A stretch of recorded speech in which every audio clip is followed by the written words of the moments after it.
Porque nos aburrimos de vernos bonitos y gorditos. Bonitos y gorditos, chicos. Porque estamos cansados de los mismos de siempre. ¡Fuera! Porque basta de tanto humo. ¿Y a ti? ¿Quién te mandó a emprender? El espacio políticamente incorrecto de la Academia de Emprendedores. Con el profe Ale Godoy.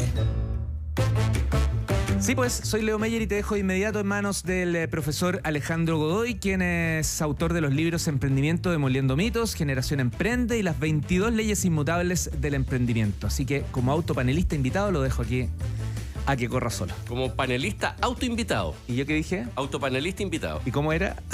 Panelista autoinvitado. Tratando de salir jugando, ¿eh?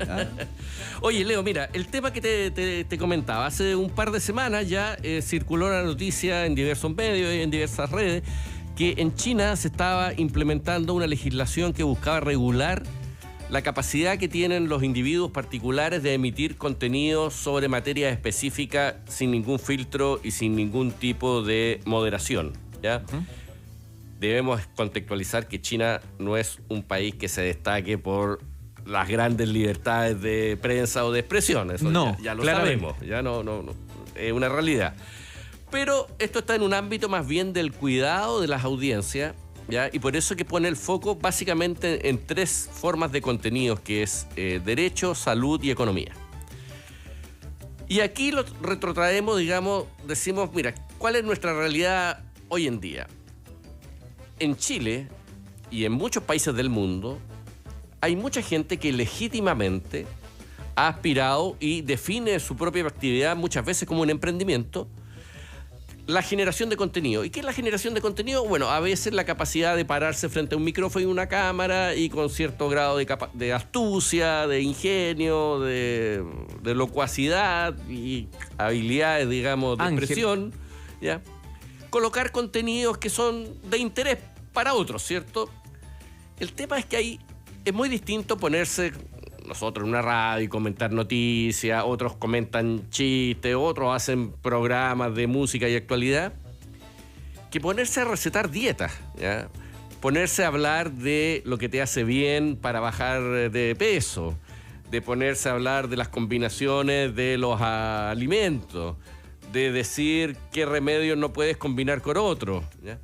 Es muy distinto eso, es muy distinto también sugerir determinados entramados legales o jurídicos para abordar un determinado X problema, y es muy distinto también establecer consejo económico en términos de inversión, en términos de rentabilidad, en términos de riesgo, porque las consecuencias de seguir esas sugerencias, consejos o de dar como cierta esa información o como válida esa información puede tener efectos reales en la vida de las personas, ¿ya? En Chile tenemos harta experiencia, ¿ya?, con gente que bajo el amplio paraguas que brinda el emprendimiento y las nociones de economía y las nociones de manejo, el concepto tan de moda de educación financiera, genera mucho contenido en onda cripto bro y en onda estafa piramidal, que si mira, cuando hablan de estafa, de educación financiera, yo escucho siempre estafa piramidal, ¿me entendís tú? Porque esos contenidos... La letita abajo está diciendo una cosa, pero abajo dice estafa piramidal. Mira, esto es un taller de educación financiera, yo leo abajo estafa piramidal. Entonces, el punto te lo planteo a ti. ¿Hasta qué punto el Estado o las instituciones que rigen nuestras formas de convivencia deberían o no tener la facultad de intervenir sobre lo que las personas o aquello a lo que las personas libremente se exponen?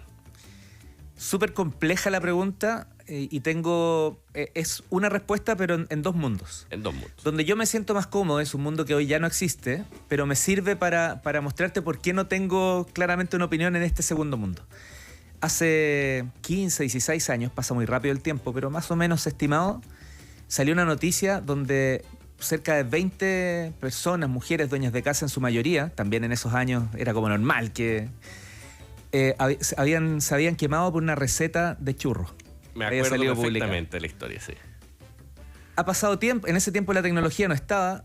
Lo que ocurre es que hoy día las recetas de churros están en todos lados, Claro. se reparten por todos lados, pero antes yo podía culpar y decir, ahí lo leí. Claro, porque estaba ahí lo de hecho en leímos. una revista impresa, digamos. En una revista, y ahí quiero hacer el punto. Antes el periodismo cumplía ese rol. Claro. Ese era el rol del periodismo más allá de todo lo que empezó a ser como extra, que de algún modo u otro. Pero todavía hay medios, quedan medios, departamentos de prensa, y este es el caso, por ejemplo, aquí en ADN, que trabajan desde el periodismo, averiguan la fuente, el dato, la precisión. ¿Ocurrirá un error una vez a las 500? No somos inteligencia artificial, como dice por ahí, somos humanos. Pero hay un rigor periodístico, un trabajo. Sí. Pero todo lo que está allá afuera, cero. Entonces, me cuesta responderte la segunda parte, porque en la primera lo que entiendo, veía además mi profesión, mi rol. O sea, soy parte de esa entonces solución o aquel que podía hacer la diferencia. En esta segunda parte nos quedamos confiando en la capacidad. Hay distintos niveles de usuarios. Hay un usuario que ve todo en Instagram y a todo lo cree y no lo cuestiona. Está el otro donde el algoritmo ya se lo comió y todo es negro, no puede ser blanco. O todo es blanco, nada puede ser negro. Porque ya ni siquiera es blanco o negro. No, ya, solo ve aquello que lo reafirma. Exacto. Antes, lo primero fue sacarnos los matices. Ahora ya nos sacaron la competencia. Nos sacaron el opuesto, claro. El opuesto, gracias. Eso, yo te diría que ahí me pierdo, entonces como que no entiendo, y más encima China nunca ha entendido con esos miles de millones de personas cómo hace lo que hace. ¿Cómo se organizan? En términos de control. Claro, no. Hay algo que es claramente muy ajeno a nuestra realidad. Yo he estado 2 veces en China por las razones laborales ya hace un tiempo, y en alguna otra ocasión te podré compartir la experiencia, pero es un mundo completamente distinto. O sea, cuando dicen están al otro lado del mundo y caminan con las patas, digamos, arriba y la cabeza abajo, porque en términos del globo terráqueo, efectivamente están en lo opuesto nuestro, ¿ya? Pero a mí este tema siempre lo vinculo al mundo emprendedor, porque si tú entras en los foros de emprendedores, la lógica de la educación financiera y los talleres CryptoBro, y yo te puedo enseñar a hacer, digamos, a cómo ganar dinero, o yo tengo la fórmula para que tu sitio le vaya bien, o yo tengo la fórmula para que tú como consultor te vaya bien, y detrás de eso está la venta de un curso cuyo, digamos, validación no existe por ninguna institución, que se valida en testimonios de otros que lo cursaron, que solo les compete, digamos, apoyarlo, porque ya su rol es atraer a otros que lo cursen, ¿me entendiste tú? Entonces, cuando ya te metiste en eso, ya no podía encontrar mano el curso, porque la única forma de recuperar tu plata es traer a otros más que lo cursen. Usa el código Miss Lucas y vamos a saber que llega por ti y tú te llevas un 10% del referido. Entonces, ahí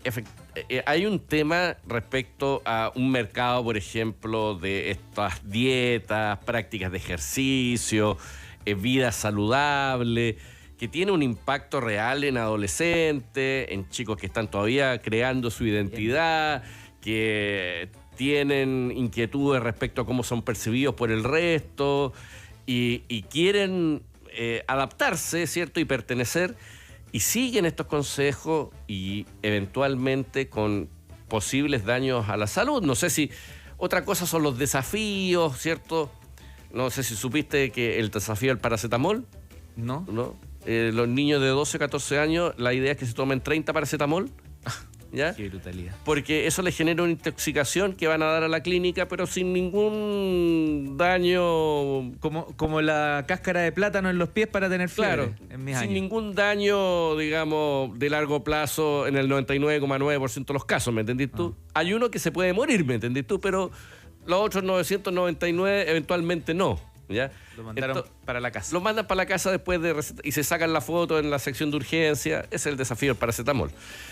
Ya, no, sin querer llegar a eso, sí me genera la inquietud de hasta qué punto efectivamente, bueno, el Estado debe intervenir respecto al cuidado de sus habitantes, ¿cierto? El origen del Estado es la protección de las personas, bueno, en gran medida, ¿cierto?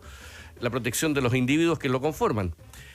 Y sí tenemos que observar de que en el mundo emprendedor, porque todos estos generadores de contenido se ven a sí mismos como emprendedores. A eso lo conectamos directamente con nuestra realidad. Se ven a sí mismos como emprendedores y su negocio es decir cosas, ya sea porque están auspiciados por alguien, ¿ya?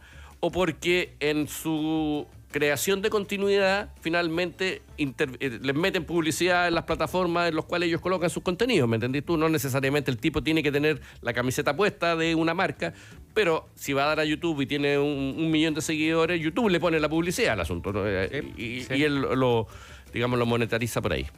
Entonces, sí creo que hay que poner atención, no creo que vayamos a regular, pero de esa forma, pero en Europa ya lo están pensando, ¿me entendís tú? Están pensando que las personas crean registros, ¿cierto? Registros de generadores de contenido, y si vais a hablar de economía tenéis que tener algún título que te respalde.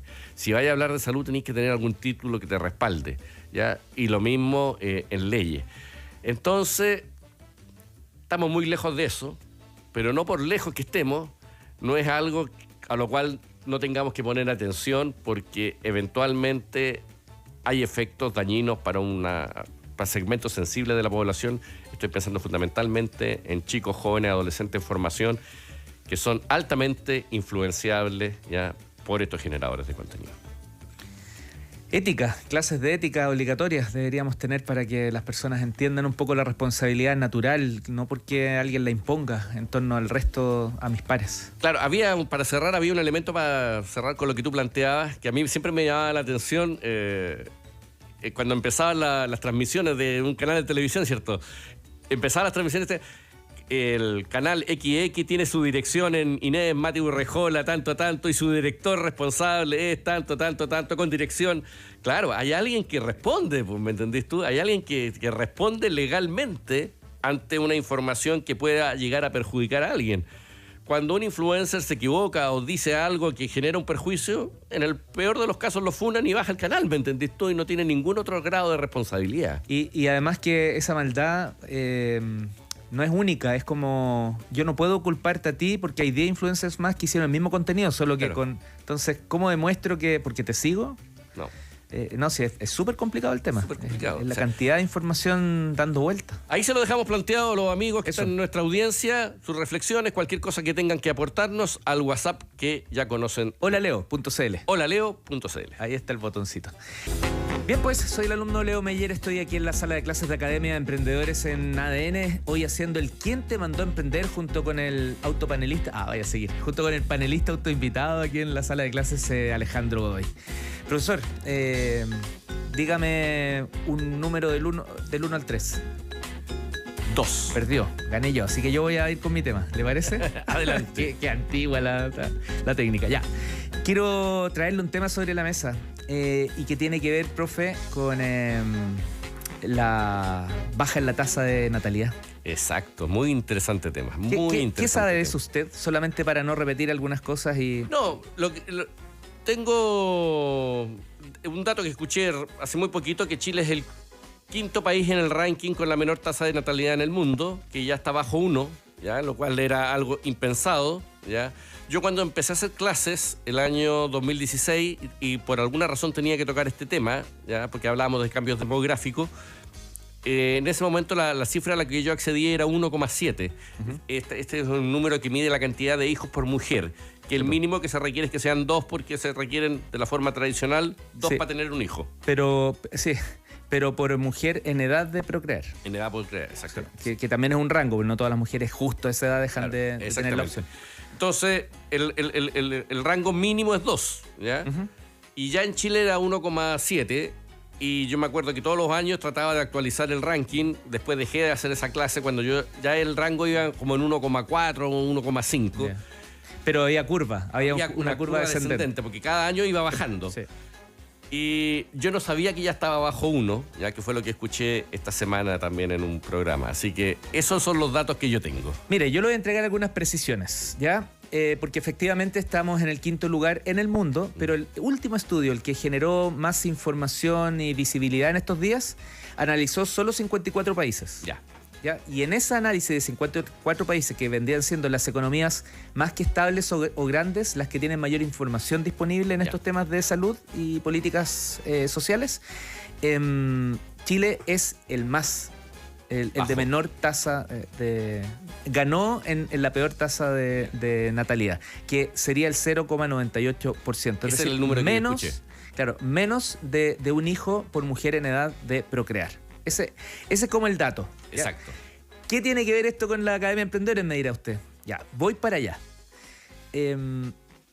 A ver. Primero, lo voy a desarrollar en 3 puntos cortitos pero precisos. Primero, creo que aquí no podemos dejar de lado el rol de la mujer en el emprendimiento. Exactamente. En los últimos años, la mujer se ha desplazado hacia el mundo de los negocios, hacia afuera de la casa, bien porque nunca tampoco fue un impedimento así por ley, sino que no se facilitaba, no se impulsaba, y una mujer, tal como un hombre, tiene el absoluto libre albedrío de desarrollar todas sus capacidades en donde quiera. Y es una injusticia que una mujer tenga que cuidar los niños, que hacer las labores. O sea, me estoy devolviendo como 40 años. Ujú. Pero ante eso, el problema no es que haya salido hacia el mundo de los negocios, sino que alguien puede responder quién se quedó en ese hogar. Claro. ¿Qué pasó con esos niños? El tiempo no se multiplicó, ahora no tenemos 27 horas o 29 horas. La tecnología te hace más productivo. Claro. Pero para trabajar más. O sea, antes me pasaba las 8 horas en el trabajo, ahora con la tecnología, en 2 horas hago lo que hacía en el trabajo. Pero me paso las mismas 8 horas en la tecnología. Claro. Hacen más cosas quizás, pero bueno. Entonces, un montón de familias, casas vacías, a veces los dos emprendiendo, con lo que significa eso. Bueno, creo que ahí hay un tema, no puedo llegar más allá porque no es específicamente mi ámbito de conocimiento, pero digo, en la exacerbación de la mujer hacia el mundo del emprendimiento, que me parece maravilloso y un aporte, impacta en una menor tasa de natalidad. Primero, esto desde el emprendimiento. Segundo, la tecnología en sí misma es un tema. Uno antes, no sé si usted alguna vez lo pensó, lo dijo, pero oye, está caro el kilo de hijo. El kilo de guagua. El kilo de guagua, el kilo de agua. Claro, el kilo de guagua. Bueno, la tecnología hace ver que nuestros colaboradores en la empresa también son caros. Po. Oye, está caro el kilo de colaboradores. Exactamente, sí. Echo a la gente, po. Echo a la gente, genero menos oportunidades, desempleo, pobreza. Y esto, no sé, pueden hablarme de 3.000 políticas públicas, pero estás compitiendo contra algo que hace la tecnología. Que Correcto. como política pública, no sé qué monos puedes pintar ahí. Estás legislando para un mundo que va en retirada, que Correcto. son las empresas que no ocupan la tecnología. Sí. Tampoco quiero ir más allá con la opinión diciendo que están legislando mal o que los temas... Pero digo, la tecnología también cumple un rol en esto. Sí. Me paso más tiempo ahí, que es como la tele. ¿Ah? Se nota que no hay tele en el dormitorio, decían antes, cuando tenía Claro, muchos hijos. efectivamente. Ya, acá se nota que el computador está en todas partes, o la tecnología está en todas El partes. teléfono. ¿Ah? Está en todas partes. En todas partes. Entonces, no hay chicos ni chicas. Ya pues, y lo último es el rol de los súper ricos. Oh, Qué ta, tan, ta, tan. interesante, ya. Yo pienso, profe, y aquí me salto todo análisis para decirte a dónde voy. Yo creo que cualquier cambio se financia, se tiene que financiar. Ujú. Es caro. Y mientras más profundo sea el cambio, más caro se requiere. ¿Quién tiene esas lucas, profe? Los súper ricos tienen para las próximas 4.000 generaciones. Exacto. Pero nos llega, no sé, entre que un poco de limosna, un poco de pena y también un poco de a ver qué negocio me aparece. Correcto. Pero no veo ninguna, porque no es un tema de hombres súper ricos, a nadie de verdad con esa plata necesaria como para decir, ya, tú encuentras fundaciones, encuentras personas un poquito más desde la filantropía, quizás el tercer sector, encuentras impacto en colegios, educacional, pero no, yo estoy hablando de un cambio grande, un cambio país. Nadie se la juega. Nadie se la juega. Y cuando llega hasta ahí dice, no, pues el Estado. Ya, eso yo quería comentarte, profe. Creo que la baja natalidad es el voto de castigo más grande que una sociedad puede darle a sus líderes. Ya no se trata de que no me importa la política y voto nulo, o en blanco, o no llego a votar. Esto es mucho más profundo. Es reconocer el triunfo de la desesperanza. De verdad, el voto de la baja en la tasa de natalidad significa un rechazo completo y real a la vida. Claro. No me gusta el mundo que construimos. Al modelo de sociedad, efectivamente. Yo no quiero que perpetúe. No quiero que siga. Y no quiero traer a alguien que venga Claro, a sufrir eso, esto. es la única forma que tenemos los seres humanos de mantener nuestra esencia en la Tierra es a través de, digamos, procrear y que nuestra generación se vaya extendiendo. Muy interesante, muy profundo su análisis. Le aporto 2 ideas. Una, Por favor. la respuesta habitual que te dan las personas, las mujeres en general, porque es un tema que se le consulta a las mujeres, porque finalmente el indicador es sobre la base de los hijos que tienen las mujeres y finalmente, más allá de que puedan ser acuerdos de pareja, la que tiene el punto final sobre la decisión de si tener o no tener hijos va a ser mayoritariamente siempre la mujer. La respuesta siempre es por temas económicos, ¿ya? O la respuesta mayoritaria siempre es temas económicos, ¿ya? Pero eso esconde otro elemento. No solo esconde, no es un tema porque si tú le dices pues si ya ganar el doble, ganar el triple, tampoco tendría hijos, ¿me entendés tú? Porque en general no está asociado a que ya las mujeres que en determinada edad tienen determinadas remuneraciones y plantean que no quieren tener hijos y por alguna razón empiezan a tener más sueldo. Todo lo contrario, se les reafirma el hecho de no tener hijos porque ahora están dedicadas más bien a su trabajo. Entonces, no es solo un asunto económico. Hay un asunto, lo escuchaba de una declaración, decía, mira, una mamá, decía, mira, yo crié a mis 2 hijas, ¿ya? La crié a mis 2 hijas sola. Fenómeno lamentablemente habitual en Chile, padres ausentes, ¿ya? Ahí están con la pensión. Crié a mis 2 hijas solas. Vivía en una comuna del sector sur de Santiago. Me levantaba todos los días a las 6 de la mañana para llevarla, prepararle el desayuno, llevarla al colegio. Yo salía a trabajar, volvía todos los días a las 9 de la noche para darle la comida y acostarla. Mis hijas me vieron durante 20 años hacer lo mismo. ¿Tú creí que iban a querer tener hijos? Ninguna posibilidad, si no es por lo que ganó o lo bien o lo mal remunerada que estuvo su madre, ¿me entendiste tú? Es porque ven que es un modelo de vida que no están dispuestos a asumir, ¿ya? No están dispuestos a asumir bajo ningún punto de vista. Y lo otro es que hay algo que es muy interesante. Nosotros, efectivamente, Chile es un país que ha crecido y todo, es una realidad, pero nuestro Producto Interno Bruto, durante un tiempo, en el periodo en que Chile seguía creciendo, el Producto Interno Bruto per cápita era todavía más bajo que el de Argentina, ¿ya? Y en países con condiciones económicas, socioculturales similares, como podría ser Chile, Colombia, Argentina, Paraguay, ¿ya? Perú, igual tenemos una tasa de natalidad más baja, ¿me entendiste? Entonces no es un asunto que es puramente económico, porque a condiciones similares, los otros países, por supuesto que están también en un fenómeno mundial. Es una de las obsesiones de Elon Musk, ¿ya? Si ustedes ven los posteos de Elon Musk, una de sus obsesiones es la caída de la tasa de natalidad en el mundo, ¿ya? Que además está muy vinculado también a muchos centros de estudio de la derecha avanzada en muchas partes, digamos. Erdogan en Hungría tenía como un propósito patriótico que las mujeres tuvieran hijos. Entonces también el argumento económico también se cae porque tú decís, mira, a situaciones muy similares no hay la misma reacción. Yo creo que hay un profundo convencimiento, en este caso en las familias y en la mujer chilena, de ese desencanto con un modelo de sociedad que mostró trizas de fracturas profundas el año 2019, ¿ya? Y que en esa fractura ha generado lo que tú dices, una desesperanza absoluta respecto a un futuro al cual no quiero traer hijos. Si yo le pregunto a los alumnos, y digo, ni el 10% dice que levanta la mano, otros dicen, bueno, ya verá. Y nos faltan los que dicen, ya estamos aportando ya. Claro. Entonces ahí hay algo bien interesante, porque te digo yo, el argumento exclusivamente de que es un problema económico no es tan real como argumento único, ¿ya? No es argumento a muchas único. Mujeres, si les ofrecieras que duplicarle o triplicarle el sueldo, su opción no sería, ya, entonces ahora sí voy a tener hijos. No es así, ¿ya? Tiene que ver con proyectos personales y tiene que ver también con miradas de entender su propio rol en el mundo y entender su rol. Hay que reconocer que también las mujeres se llevan buena parte, si no toda la carga del cuidado del hogar. Pues, o sea, no tan solo salen a trabajar, como tú dices, aportan, desarrollan sus emprendimientos, sino que después, puertas adentro, se llevan el 70 o el 80% de la carga de lo que está ahí. Entonces, no es fácil. Mira, yo te agradezco la mirada global. Estoy totalmente de acuerdo. Vuelvo un segundo solamente a la particularidad de por qué este tema me interesó. Si nosotros no estuviéramos de los 3 últimos, no me interesaría, la verdad, porque es un tema global y hay que mirarlo desde otra perspectiva, y ahí es donde yo quedo corto, como digo.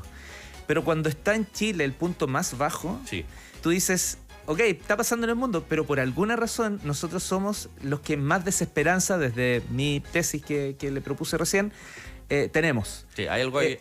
Y en contraste, vamos con el emprendimiento, ¿por qué nosotros que no tenemos tenemos brechas tremendas de ingresos, tenemos hartos problemas como sociedad? ¿Será que el cuento está...? Yo insisto, para donde miro, hay mala onda. Sí. Hay discusión, y no estoy mirando hacia afuera del país, hacia las cosas que todos podrían estar pensando como los malos de hoy día. No, digo, la noticia en Chile, claro, parece que el matinal como que venimos hablando hace 30 años, pero tanta estupidez y tontera que se habla, de tanta gente que se llena los bolsillos y al final la gente igual lo sabe. Se ríe con esa persona, sí, pero sabe que se le pagaron 10 veces lo que a mí me pagaron mientras lo estaba viendo, pero haciendo pan amasado. Claro. Esa cuestión...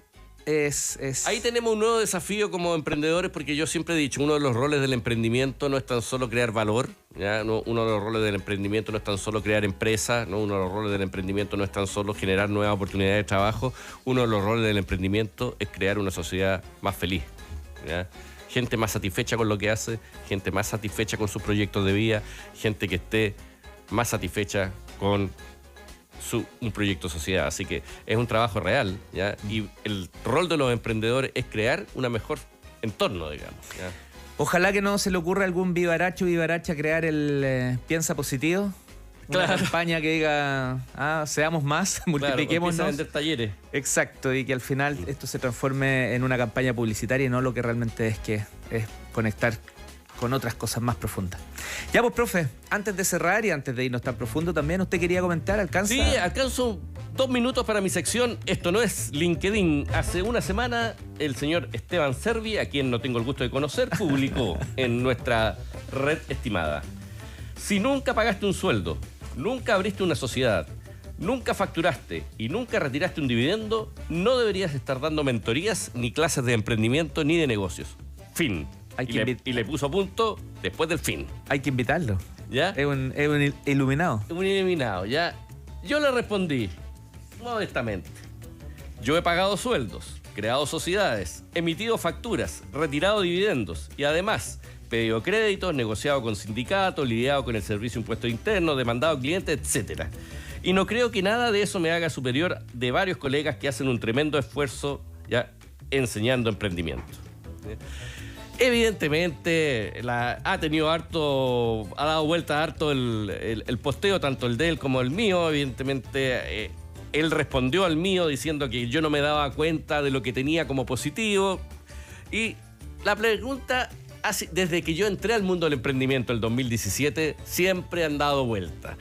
Es lo mismo, o sea, se requiere ser un gran emprendedor para poder hablar de emprendimiento, y mi respuesta siempre ha sido no. Hay que distinguir claramente la tarea del formador de la tarea de quien pone en práctica esos conocimientos que adquiere, ¿ya? Las universidades más prestigiosas del mundo tienen programas de emprendimiento, y los profesores que la dictan no todos son emprendedores ni han sido emprendedores, ¿ya? El creador de la metodología más importante de emprendimiento del mundo, el creador del lienzo de modelo de negocio, Osterwalder y Piñur, si bien Piñur tenía alguna experiencia Osterwalder tenía una experiencia en emprendimiento, Piñur era un académico, era un profesor universitario, y es el creador de la metodología más importante de emprendimiento en el mundo. ¿Qué opina usted, don Leo? Yo opino, y voy a estar dentro de esos segundos que quedan, yo opino que miraste un poco en menos o sacaste un poco del valor la primera parte donde respondiste que tú sí habías hecho aquellas cosas que esta persona decía que no lo haya hecho, no puede hablar. En serio, profe, yo creo que no basta solo el conocimiento. El haber vivido un pedacito de aquello en lo que tú vives te da ese extra que te hace empatizar y filtrar el mensaje. Sí. La gente todavía cree que existe el manual para ser papá, o el manual para la vida, para el matrimonio feliz. Tratan de hacer el manual del emprendedor o el manual del emprendimiento. Eso es lo que hace la gente que no ha tenido un grado de dolor. De ahí a ser emprendedor es otra cosa. Claro. Pero haber tenido algo de... No, por supuesto, la experiencia práctica siempre... Presidente curso, por último. Claro, siempre va a aportar. Ese ha sido nuestro emblema de trabajo acá, profesores con calle, y creemos que eso es súper relevante. Pero hay que distinguir los roles. ¿Sí? Yo no digo que el no tener la experiencia no sea un aporte. Evidentemente, cuando tú le hablas ahí a un alumno de que, pucha, yo hice esto y sé lo que pasa cuando comete este error, le vas a aportar más que a alguien que no lo haya hecho. Que leyó el caso de Claro. la Pepsi. Pero lo que a mí me interesa es distinguir los roles, porque también sería entonces establecer que solo pueden ser entrenadores aquellos que fueron buenos futbolistas, ¿me entendís tú? Cosa que no es así. Si Mourinho nunca jugó la pelota, ¿me entendís tú? Y han habido grandes arquitectos que nunca han podido hacer clase y en general muchísimos emprendedores que tú los llevas a la academia y no son un gran aporte. Yo hablo de distinguir los roles porque evidentemente la experiencia es un aporte y nosotros en la Academia de Emprendedores ADEM Latam nos jugamos por esa experiencia. Sí, acá sí estamos todos alineados. Quien no tiene algún vínculo con el emprendimiento, no me importan los 7 doctorados que sacó, Porque la verdad esta es que no es una universidad en el No, sentido formal. para eso está todo lo demás. Está todo lo demás. Ya, pues, profe, un disgusto haber conversado con usted hoy día. Oiga, me animó. Ahora voy a ir a tomar un tecito con miel y hoy día me acuesto tempranito. Ya, despídase así nomás, no de la mano, porque si no, va Hasta a andar luego. repartiendo bicho. Que esté muy bien, profesor. Muchas gracias. Listo, lo dijimos todo y más, sin filtro. Alguien tenía que decirlo. Esto fue ¿Quién te mandó a emprender? Con el profe Alejandro Godoy. Ah, y por favor, enviar sus descargos y demandas al WhatsApp +569 9999 9999. Repetimos, +569 123456 789.